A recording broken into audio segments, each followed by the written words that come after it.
Hello दोस्तों, नमस्कार। आप सभी का स्वागत हमारे channel Hindi GS practice class by Hemlata में। तो आज हम लोग क्या पढ़ रहे हैं? हिंदी साहित्य में सूफी परंपरा चल रही है। सूफी परंपरा से बहुत सारे प्रश्न बनते हैं। तो सूफी परंपरा से कहाँ कहाँ से क्वेश्चन बनते हैं, कैसे कैसे सूफी परंपरा की शुरुआत हुई, किसने किया, कब किया, ये सब हम इस वीडियो में जानते हैं। और बढ़िया से हम लोग इसको पढ़ते चलते हैं और नोट्स बनाते जरूर रहिएगा। आप लोग देख रहे हैं वीडियो अच्छी आ रही नहीं आ रही? तो चलिए देखते हैं कि सूफी परंपरा। अब क्या हेडिंग डाल लेंगे? सूफी साधना के 7 सोपान। अब उसके आगे हमने आप लोगों को पढ़ा दिया है। अगर आप लोग पढ़े होंगे तो पता होगा कि इसके आगे क्या पढ़ाया है। तो सूफी साधना के 7 सोपान। 7 सोपान कौन कौन से हैं, चलिए देखते हैं। तो सूफी साधना के 7 सोपान हेडिंग डाल लीजिए और इसमें लिखिए। पहला कौन सा होगा? अनुताप है। दूसरा क्या है? आत्म संयम है। तीसरा कौन सा है? वैराग्य है। और चौथा कौन सा है? दारिद्र्य है। और पांचवा कौन सा होगा? धैर्य है।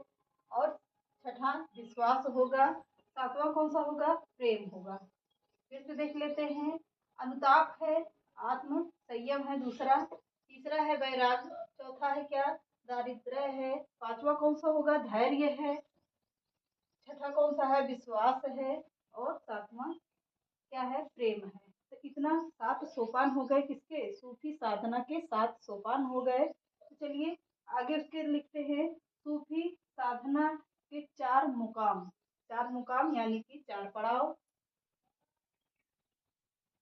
सूफी साधना के 4 मुकाम। सोपान किसे कहते हैं? 4 चरण को कहते हैं।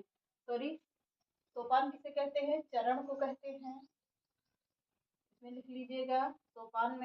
सोपान किसे कहते हैं? चरण। सोपान जो नहीं समझ में आता है कि सोपान किसे कहते हैं, चरण किसे कहते हैं, तो चलिए देखते हैं। सूफी साधना के 4 मुकाम या 4 पड़ाव। कितने? तो 4 पड़ाव या 4 मुकाम। 4 मुकाम या 4 पड़ाव। तो चलिए देखते हैं एक एक को स्टेप बाय स्टेप। नोट्स बना के लिखिएगा जरूर। हम नोट्स के लिए आप लोगों को विशेष जोर देते हैं। तो पहला कौन सा है? नासूत है। नासूत का अर्थ क्या होता है? शरीयत होता है। पहला कौन सा है? नासूत है। नासूत का अर्थ क्या होता है? शरीयत होता है। इसमें क्या कहा जाता है? इसमें क्या होता है कि साधक कर्म कांडों का अनुसंख्या करता है। कौन करता है? इसमें साधक जो होता है कर्म कांडों की अनुसंख्या करता है। और दूसरे में कहा गया है मलकत।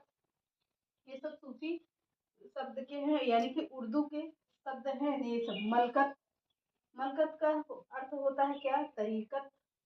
तरीकत में क्या होता था? साधक साधक उपासक में लीन हो जाता है। कौन? साधक क्या होता है? उपासक में लीन हो जाता है। किसमें कहा गया है? मलकत में कहा गया है, यानी कि तरीकत में कहा गया है। एक मिनट, चलिए देखते हैं। मलकत और तरीकत। मलकत, मलकत यानी तरीकत। साधक उपासक में लीन हो जाता है, इसमें कहा गया है। जरूर जबरूत में यानी मारिफत में क्या कहा गया है? ये सब उर्दू भाषा के लफ्ज है। जबरूत या मारिफत में क्या कहा जाता है? इसमें क्या होता था? इसमें भक्त यानी आरिफ, भक्त को क्या कहा जाता था? आरिफ कहा जाता था। भक्त आरिफ बन जाता है और माया मुंह के बादल क्या होते हैं? छट जाते हैं। इसमें जबरूत या मारिफत में क्या होता है? इसमें भक्त आरिफ बन जाता है और माया मोह के क्या होते हैं? बादल पूरे छट जाते हैं। यानी वैराग्य की तरीके वो अपने अपनों से दूर होता है। सब चीज उससे के माया मोह हट जाती है। लाहूत में क्या होता था? लाहूत यानी हकीकत। इसमें क्या होता था? इसमें साधक परम तत्व में क्या होता था? लीन हो जाता था। इसमें साधक क्या होता था? परम तत्व में लीन हो जाता था, अर्थात वह ईश्वर को प्राप्त कर लेता था। एकदम पूरे, मतलब जैसे कि पहले लोग क्या करते थे? साधना करते थे, तपस्या करते थे, वैसे ही इसमें भी था। इसमें साधक परम तत्व में पूरी तरह से लीन हो जाता है, अर्थात ईश्वर को प्राप्त कर लेता है। यानी ईश्वर को अपने मन में चाहेंगे तो ईश्वर को प्राप्त कर लेता था। यही इसमें कहा गया है। लाहूत या हकीकत में यही शब्द बोला गया है। पॉइंट करके लिखिएगा। सूफी साधना, सूफी साधना में फना और बना शब्द का विशेष महत्व है। क्या कह रहे हैं? सूफी साधना में फना और बना का विशेष महत्व होता है। फना का सूफी का अर्थ क्या होता है? जीव माया मोह में बंधा रहता है। जीव क्या होता है? माया मोह में बंधा होता है। और फना में क्या होता था? फना में होता है माया मोह का नष्ट हो जाना था। माया मोह का माया मोह का नष्ट हो जाना था। नष्ट होना। फना में क्या होता था? माया मोह का नष्ट हो जाता था। और बना में क्या होता था? ईश्वर की प्राप्ति होती थी। बना में क्या होता था? ईश्वर ईश्वर की प्राप्ति। बना का ये अर्थ फना और बना का विशेष महत्व इसीलिए दिया गया है कि सूफी का अर्थ होता है जीव माया मोह में बंधा होता है। फना का अर्थ होता है माया मोह का नष्ट हो जाना होता है। और बना शब्द का अर्थ होता है ईश्वर की प्राप्ति होती है। तो अगला पॉइंट करके लिखिए, स्क्रीनशॉट ले लीजिए और फिर आगे बढ़ते हैं। तो चलिए अब इसके आगे पॉइंट करके लिखते हैं।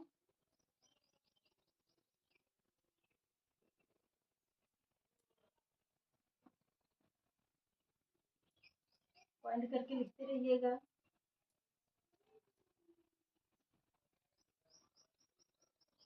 एक एक चीज को बढ़िया से क्लियर करते हुए चलते हैं हम लोग।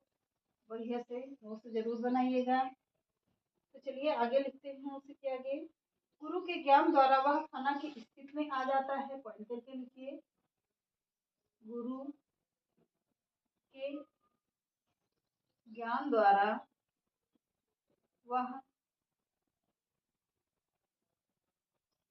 वह क्या होता है? फना की स्थिति में आ जाता है। वह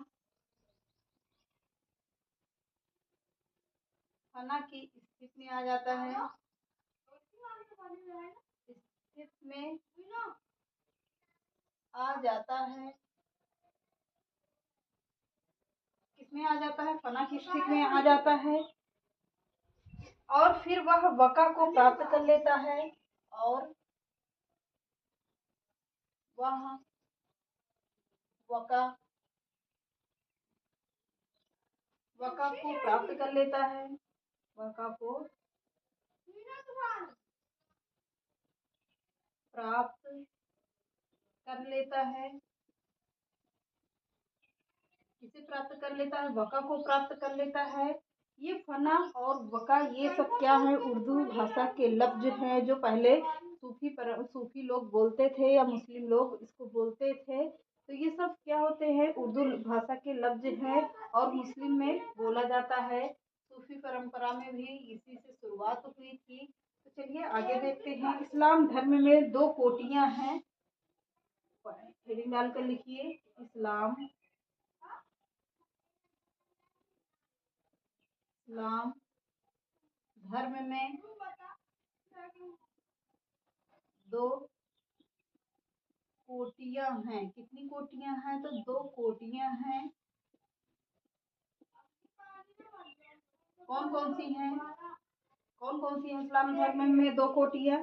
सरा और बेसरा। कौन सी है? सरा और बेसरा। सरा और बेसरा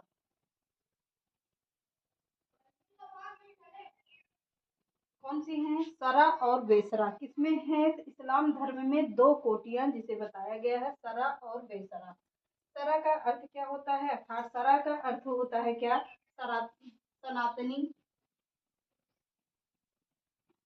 सरा का अर्थ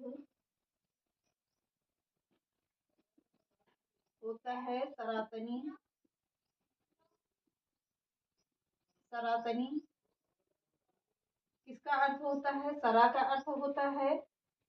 और बेसरा का अर्थ क्या होता है? और पूरे नियम से इस्लाम धर्म का पालन करते थे। इसमें क्या था? सरा में इसमें क्या था? पूरे धर्म से किससे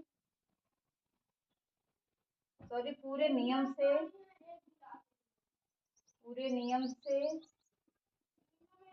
क्या करते थे? इस्लाम धर्म का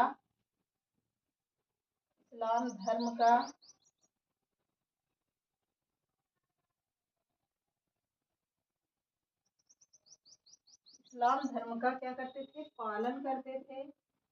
पालन करते थे।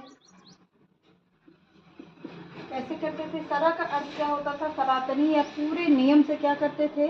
इस्लाम धर्म का पालन करते थे। यही सरा का अर्थ होता है। अगला पॉइंट लिखिए, बेसरा का अर्थ क्या होता है? बेसरा का अर्थ, बेसरा का अर्थ होता था क्या? मस्त मौला फकीर हैं जो इस्लाम को मानते हैं। मस्त मौला फकीर जो इस्लाम को मानते थे। किसे मानते थे? इस्लाम को मानते थे। इस्लाम को मानते थे, मानते हैं, पर पूर्वक नहीं। क्या? पर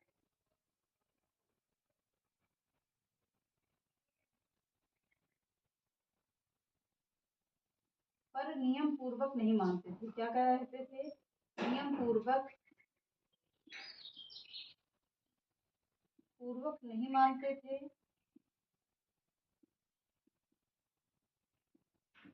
नहीं मानते हैं। अब इसमें देखते हैं, सरा का अर्थ होता है सनातनी, यानी पूरे नियम से क्या था? इस्लाम धर्म को मानते थे। अब बेसरा का अर्थ क्या होता था? कि इसमें मस्त मौला फकीर, इसमें मस्त मौला फकीर थे, पूरे नियम से क्या करते थे? इस्लाम को नहीं मानते थे। यही सरा और बेसरा का अर्थ होता है। तो चलिए आगे हेडिंग डाल लीजिए, प्रथम सूफी रचना। तो प्रथम सूफी रचना कौन सी है? प्रथम सूफी रचना, यहाँ से डॉक्टर नागेंद्र ने असाइद की हंसावली, पॉइंट करके लिखिएगा, डॉक्टर नागेंद्र वर्मा ने, क्या? डॉक्टर नागेंद्र, ऐसे ही लिख लेते हैं, वर्मा ना लगाइएगा, ये दूसरे हैं। डॉक्टर नागेंद्र ने असाइद की हंसावली, असाइद की हंसावली, किसकी? असाइद की हंसावली 1370 ईस्वी को प्रथम सूफी रचना माना है। कितना? 1370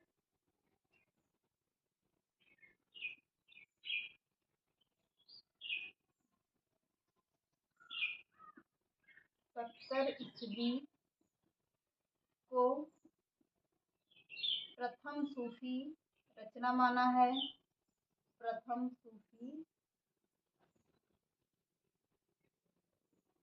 सूफी रचना माना है। किसने माना है? तो डॉक्टर नागेंद्र ने इसे असाइद की हंसावली को, जो 1370 को क्या माना है? जो 1370 में प्रकाशित हुई थी, इसे क्या माना है? प्रथम सूफी रचना माना है। किसने माना है? तो डॉक्टर नागेंद्र ने माना है। अगला पॉइंट लिखिएगा, डॉक्टर राम कुमार वर्मा ने, डॉक्टर राम कुमार वर्मा ने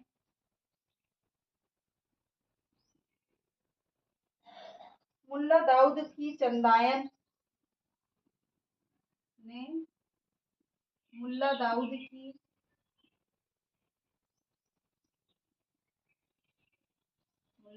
की चंदायन, कौन सी रचना? चंदायन। कब की रचना थी? तो 1379 की रचना थी। 1379 ईस्वी की रचना को क्या माना है?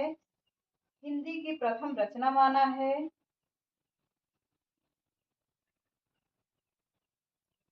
हिंदी की प्रथम रचना माना है।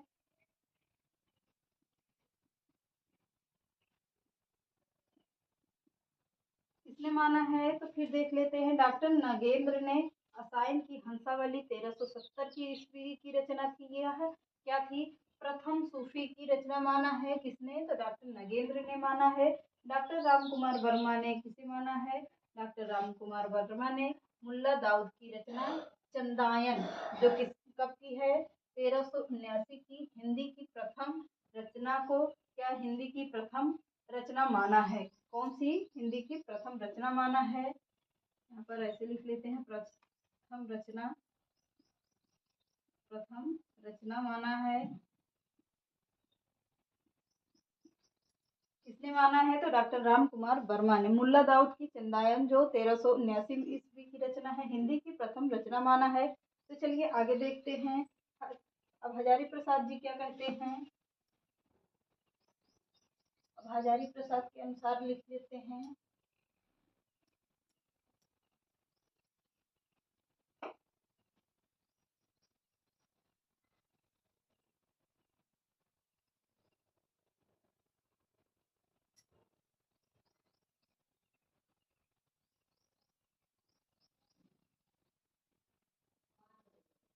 हजारी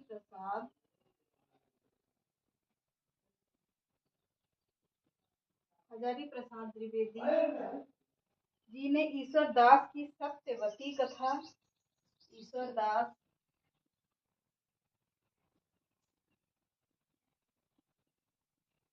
की सत्यवती कथा कब की रचना है? यह है 1501 ईस्वी की सूफी रचना माना है। कब की? 1501 ईस्वी की प्रथम रचना माना है। प्रथम सूफी रचना माना है।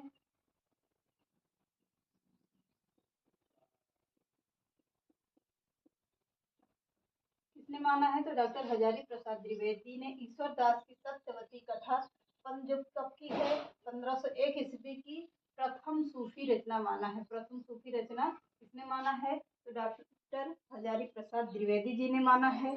अब आगे देखते हैं। आचार्य रामचंद्र शुक्ल ने आचार्य रामचंद्र शुक्ल ने आचार्य रामचंद्र शुक्ल ने कुतुबन की मृगावती, कौन सी कुतुबन की रचना है?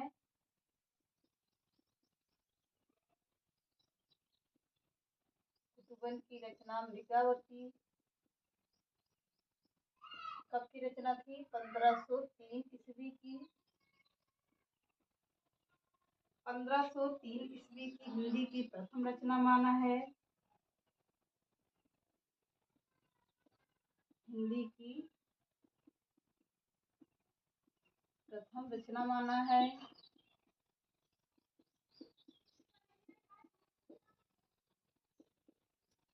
किसने माना है? तो रामचंद्र शुक्ल ने।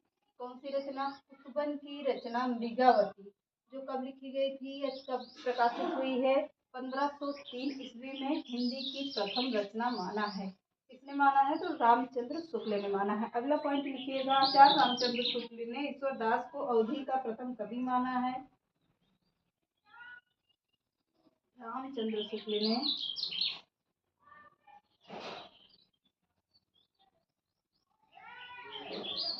रामचंद्र शुक्ल ने ईश्वर दास को किसे? ईश्वर दास को हिंदी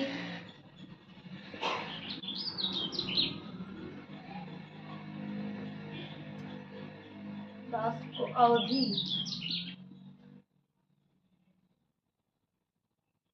अवधि का प्रथम कवि माना है। अवधि का प्रथम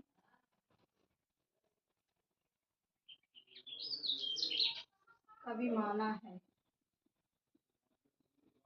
किस किसने? तो डॉक्टर रामचंद्र शुक्ल ने ईश्वर दास को अवधि का प्रथम कवि माना है। किसने? तो डॉक्टर रामचंद्र शुक्ल ने ईश्वर दास एक लेखक है। आगे हम लोग पढ़ेंगे ईश्वर दास कौन थे। अवधि का प्रथम कवि माना है। अगला पॉइंट लिखिएगा क्या? शुक्ल जी ने नूर मोहम्मद को इंद्रावती की अंतिम सूफी रचना माना है।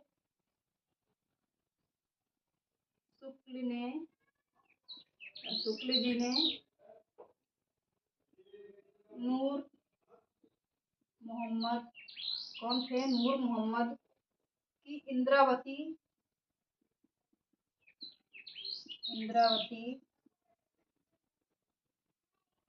को अंतिम सूफी रचना माना है। नूर मोहम्मद कौन सी है? तो शुक्ल ने नूर मोहम्मद की इंद्रावती, ये कौन सी रचना है? इंद्रावती को अंतिम सूफी रचना माना है। किसने माना है? तो शुक्ल जी ने माना है। तो चलिए अब कौन कौन सी रचना है, कल हम लोग इसको रचनाकार, नायक नायिका इसको कल पढ़ते हैं स्टेप बाय स्टेप। चलिए आज के सेशन को यहीं समाप्त करते हैं। चैनल पसंद आए तो लाइक करिए, सब्सक्राइब करिए, ज़्यादा से ज़्यादा लोगों को शेयर करिए। नमस्कार।